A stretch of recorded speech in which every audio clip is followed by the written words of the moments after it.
Bismillahirrahmanirrahim. Assalamualaikum warahmatullahi wabarakatuh.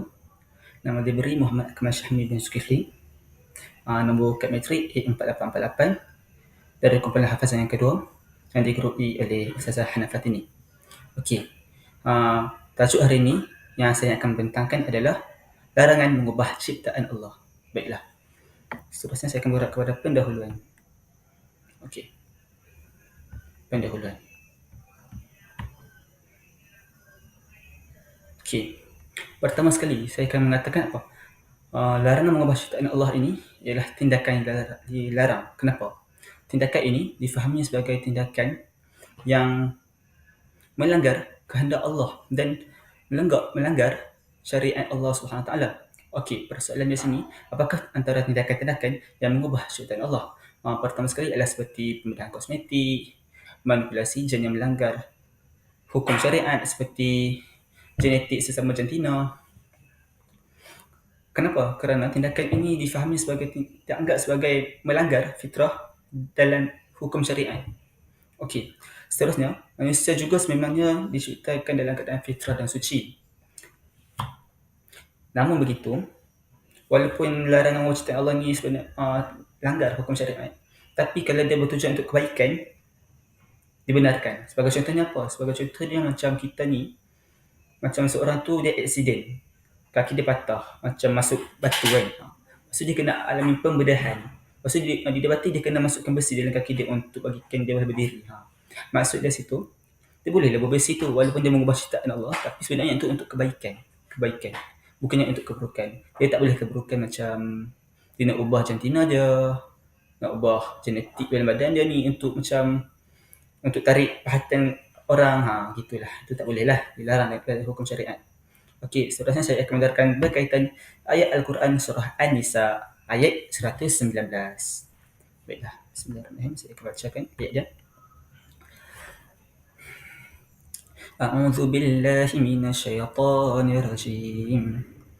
وَلَأُضِلَّنَّهُمْ وَلَأُمَنِّيَنَّهُمْ وَلَآمُرَنَّهُمْ فَلَيُبَتِّكُنَّ آذَانَ الْأَنْعَامِ وَلَآمُرَنَّهُمْ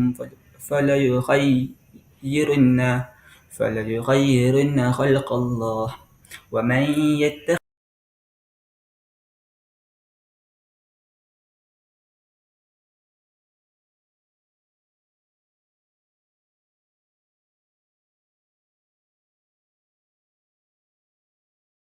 الشَّيْطَانَ وَلِيًّا مِنْ دُونِ اللَّهِ فَقَدْ خَسِرَ خُسْرَانًا مُبِينًا. Sadaqallahul Azim. Okey, ayat ni yakni bermaksud aku benar-benar akan menyesatkan mereka, membangkitkan angan-angan kuasa mereka, menyuruh mereka untuk memotong telinga-telinga binatang ternaknya hingga mereka benar-benar memotongnya, dan menyuruh mereka mengubah ciptaan Allah hingga benar-benar mengubahnya. Siapa yang menjadikan syaitan sebagai pelindung selain Allah, sungguh telah menderita kerugian yang nyata. Okey, berdasarkan ayat ini, saya akan melibatkan surah An-Nisa ayat 119. Okey. Perbahasan dia. Okey. Perbahasan ayat Al-Quran daripada surah An-Nisa ayat 119 ni, dia menerangkan berkaitan usaha syaitan dalam menghasut manusia untuk menyesatkan umat manusia ni untuk tercapai cita-cita dia. Cita-cita apa? Cita-cita dia adalah untuk menyesatkan anak-anak Adam, seperti mana Iblis yang dahulu telah berjanji dan bersumpah kepada Allah untuk menyesatkan seluruh anak-anak Nabi Adam. Okey, tapi persoalan dia sini, bagaimana?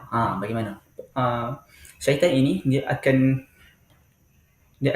pertama sekali dia akan memberikan angan-angan kosong. Angan-angan kosong tu macam mana? Dia akan membuatkan macam manusia ni dia nak kan benda-benda yang duniawi. Contoh dia macam kekayaan yang melimpah ruah. Okey.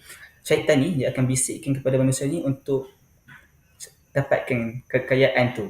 Tapi dengan apa? Dia kata buat macam ni dapat apa je nak tu. Contoh apa tindakan dia? Seperti dalam slide ni dia kata dia akan menenangkan hati dan fikiran mereka bahawa kesenangan-kesenangan hidup di dunia itu pasti. Manakala di akhirat itu yang dia ragui. Sebagai contohnya apa? Sebagai contohnya seperti mengerat tu lah, tadi ayat yang tadi, ayat surah An-Nisa tadi, di mana dia mengerat telinga-telinga kambing-kambing, telinga haiwan ternaknya. Okey. Seperti apa yang berlaku? Seperti yang berlaku pada zaman Arab Jahiliyah dahulu. Kerana apa? Kerana dulu Arab Jahiliyah ni, mereka buat satu kepercayaan di mana mereka akan mempersembahkan haiwan ternak mereka ini, mereka akan ambil haiwan ternak tu, kemudian mereka akan mengubah ciptaan Allah tu dengan seperti memotong telinga-telinga haiwan ternaknya, ataupun buat apa yang syaitan nak menyesatkan, semata-mata untuk mendapatkan keinginan yang mereka nak tu. Mereka mempersembahkan. Untuk pengetahuan anda juga, Arab Jahiliyah juga mengatakan kalau dah potong telinga makhluk tu, makhluk tu maksudnya haiwan peliharaan tu lah, haiwan peliharaan ternak mereka tu, mereka tak boleh lagi diganggu. Maksudnya dia akan hidup bebas itulah. Tapi itu tak boleh lah, kita tak boleh ikut mereka tau. Itu Arab Jahiliyah. Okey, seterusnya saya akan menerangkan berkaitan fakta-fakta sains berkaitan dengan kesan kepada pengubahsuaian genetik. Pengubahsuaian genetik ni kenapa? Kenapa pengubahsuaian genetik juga merupakan larangan mengubah ciptaan Allah? Sebab dia mengubah ciptaan Allah. Sedangkan ciptaan Allah tu dah fitrah dan suci. Okey. Pertama sekali dia akan beri kesan pada kesihatan manusia. Seperti anda dapat lihat di slide, dia akan menyebabkan alahan alergik. Macam mana? Okey. Alahan alergik ni boleh berlaku seperti dalam makanan tu, dia diubah suai. Diubah suai ni macam mana? Dia di transgenik tu dengan dia ambil yang profesor-profesor ni, dia akan ambil genetik daripada organisma lain, dia akan masukkan kepada organisma lain. Sebagai contoh dia macam dimasukkan daripada pokok bunga ros ni ke dalam pokok labu. Yang itulah. Lepas tu dia akan memberikan kesan sampingan. Kerana apa?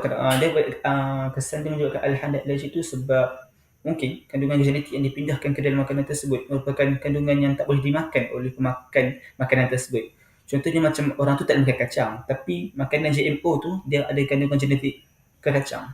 So benda tak boleh makan. Kalau dia makan juga dia akan ada kesan alergi. Seperti mana yang slide ini mengatakan. Seterusnya akan memberikan persepsi risiko kesihatan jangka panjang. Berkemungkinan besar genetik yang dipindahkan ke dalam makanan tersebut menyebabkan makanan tersebut bermutasi. Bila makanan itu bermutasi dan kita makan makanan tersebut, dia akan merangsang dalam kita punya sel ni menjadi tidak stabil dan menyebabkan kanser. Okey, seterusnya saya akan menerangkan fakta sains yang kedua. Okey, berkaitan dengan kepupusan spesies. Okey, kerana penggunaan tanaman atau haiwan yang diubah suai secara genetik dapat menyebabkan kehilangan biodiversity. Kenapa? Sebab bila kita ubah suai suatu hidupan tu dengan genetik berbeza, dia akan menyebabkan genetik tersebut itu dia akan kesan sampingan, sama ada dia akan menyebabkan haiwan tersebut menjadi lebih kuat atau menjadi lebih lemah. Okey, contohnya kalau haiwan tu genetik harimau tu ditransgenikkan dengan organisma lain yang menyebabkan dia menjadi lebih kuat, maka yang singa ni dia akan menjadi lebih kuat dan dia lebih bertahan lama berbanding dengan makhluk-makhluk lain. So dalam kitaran makanan tu dia akan dimonopoli oleh singa ni. Sebab tu lah maksudnya singa ni dia jadi macam ancaman besar bagi semua haiwan. Okey, seterusnya kalau dalam tumbuhan pula dia macam tumbuhan tu kalau dicampur dengan genetik yang lain, menyebabkan tumbuhan tu dia jadi lebih tahan rintangan. Bila tahan rintangan ni maksudnya dia tahan lebih lama.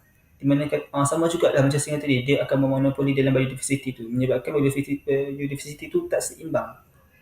Seterusnya tumbuhan ni juga apabila dia tahan rintang, dia juga boleh mengundang kepada kehadiran parasit pula pada serangga perosak sekunder, di mana serangga perosak sekunder ni yang akan menyerang tumbuhannya adalah lebih kuat dan lebih teruk, yang akan menyebabkan kepada kepupusan spesies. Baiklah, seterusnya saya akan menerangkan berkaitan kesimpulan dia lah. Dah sampai kesimpulan. Okey, kesimpulannya daripada ayat ini, kita hendaklah memelihara ciptaan Allah seperti mana ayat-ayat Quran tentang larangan mengubah ciptaan Allah yang mengajak kita untuk merenungkan kedudukan dan tanggungjawab kita sebagai khalifah di bumi. Tindakan pengubahsuaian genetik yang tidak wajar atau tidak dipertimbangkan dengan baik boleh dianggap sebagai tindakan yang merosakkan ciptaan Allah SWT. Okey.